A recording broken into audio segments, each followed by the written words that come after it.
This video is just going to be a quick update to the one I did yesterday.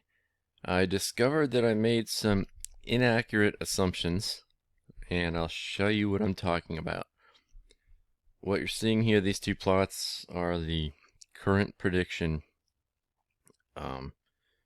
for Saturday with two different ascent rates. And pretending that one of these is the prediction,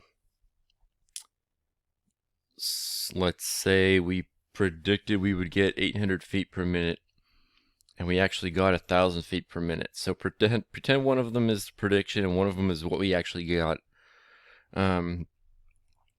What I was going to do, I told you yesterday in the video that we could find a recognizable part of the path, like a turn, and calculate the difference in the distance from when we actually turned and the prediction for the turn. For example, here's a turn down and the distance is 1.93 miles. So, that I told you would mean that, which one was which? I told you that would mean that we would just adjust and the landing site would be, for example, 1.93 miles away. That's not the case. If you look at these landing sites, they are, I'll spare you the time of me clicking here, they're 9 miles apart, basically. So, what I realized we need to do, that doesn't throw my idea out the window. We can still, it would still help us to plot the predictions and watch the balloon live on the same map. What we're going to need to do is burst is going to be the key point, not one of the turns that we can recognize. And I'll tell you why. The ascent rate is a variable thing. So it changes throughout the atmosphere, and my inaccuracies with inflating the balloon are going to be different. But hold on, every time I talk, my tablet goes off.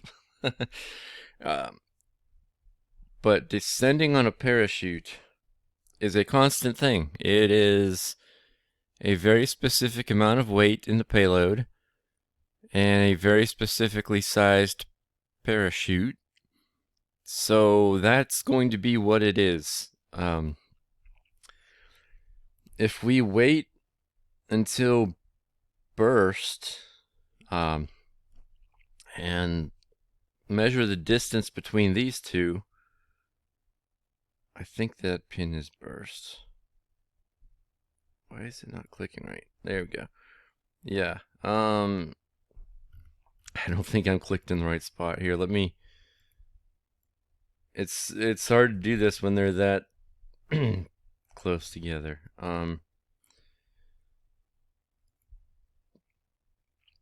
But basically, what you get. Balloon burst. Okay. 9.04 miles. Remember that number. 9.02, 9.04. And now, predicted balloon landing. Click. And the other pin. There we go. 9.11. And I may not have clicked exactly right.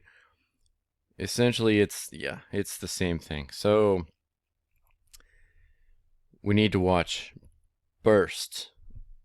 So if it bursts 6 miles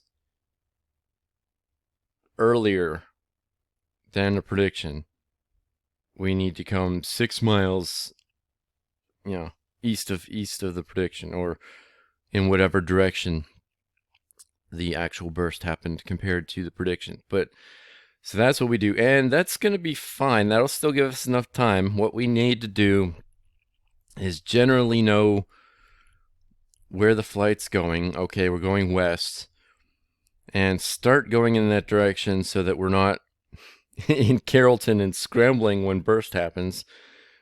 But go west or whatever the direction of the flight.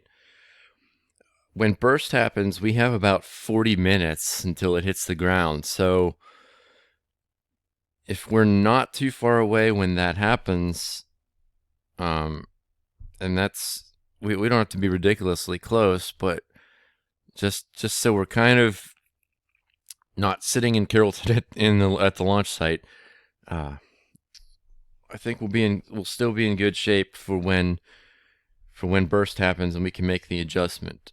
And so that was kind of an interesting thing to learn, but it does make sense. Burst and descending on the parachute are pretty much a static thing, so I hope that helps.